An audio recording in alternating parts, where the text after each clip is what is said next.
এমনই একটা ভিডিও দেখলাম যেটা হচ্ছে আপনার অজান্তে চোখের কোণে জল নিয়ে আসবে।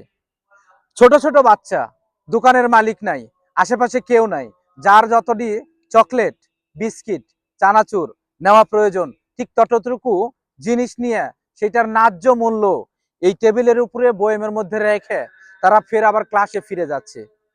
এই ছোট ছোট বাচ্চাদের, শিশুদের কাছ থেকে আমাদের অনেক কিছু শিক্ষার আছে।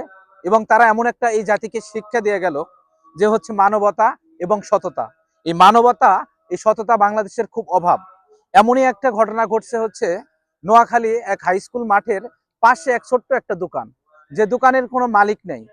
সেই শিক্ষকেরা তাদেরকে এমন ভাবে শিক্ষা দিয়েছে যে হচ্ছে আপনাদেরকে, মানে তোমাদেরকে যিনি সৃষ্টি করছেন শুধু একমাত্র তাকে ভয় করবেন। আর সেই ভয়ের জন্য এই দোকানের কোনো মালিক রাখা হয় নাই। আর এই মালিক না রেখে সেই দোকান থেকে আপনার প্রয়োজনীয় চিপস, প্রয়োজনীয় চকলেট, প্রয়োজনীয় বিস্কিট নিয়ে ন্যায্য মূল্য, সঠিক মূল্য, বেশিও না কমও না, এই মূল্যটুকু এইখানে রেখে তারা চলে যাচ্ছে। এই জাতিকে অনেক বড় কিছু একটা শিক্ষা দিয়ে গেল আমাদের এই প্রজন্ম। যে প্রজন্ম, এই ছোট বাচ্চা, যে নাকি ভালো মন্দ বুঝার মতো কোনো বয়স হয়নি এদের, ভালো মন্দ বুঝার মতো কোনো বয়স হয়নি এদের, কিন্তু সততা এবং সত্য এই জিনিসগুলো বুঝার মতো অনেক ব্রেন তাদের মধ্যে আছে। তারা এই জাতিকে, এই সমাজকে, এই রাষ্ট্রকে এমন একটা বার্তা দিয়ে গেল বা একটা মেসেজ দিয়ে গেল। এই মেসেজের মধ্য থেকে আমাদের অনেক কিছু শিক্ষণীয় আছে, আমরা তাদের কাছ থেকে শিখব। আমি বাংলাদেশ সকল শিক্ষা প্রতিষ্ঠানকে আমি অনুরোধ করব, আপনারা ছাত্রদেরকে এভাবে শিক্ষা দেন। শুধু সার্টিফিকেটের জন্য আপনারা শিক্ষা দেন না। আপনি একবার ভাবেন তো, যে এই বাচ্চারা ইচ্ছা করলে অনেক কিছু নিয়ে যেতে পারে।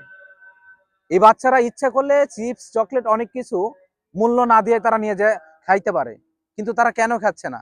কারণ তাদের ভাষ্য মতে, যারা এই ভিডিওটা দেখছেন তারা শুধু বুঝতে পারবেন যে তাদের ভাষ্য মতে যে আমাদেরকে টিচার এইভাবে শিক্ষা দেয় নাই।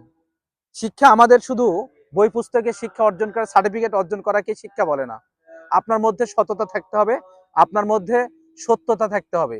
যেই সত্যতা দিয়ে হয়তো আপনি একদিন দেশ পরিচালনা করবেন, হয়তো একদিন আপনি সমাজ পরিচালনা করবেন। ইনশাআল্লাহ এই ধরনের ছাত্ররাই হবে এই দেশের একদিন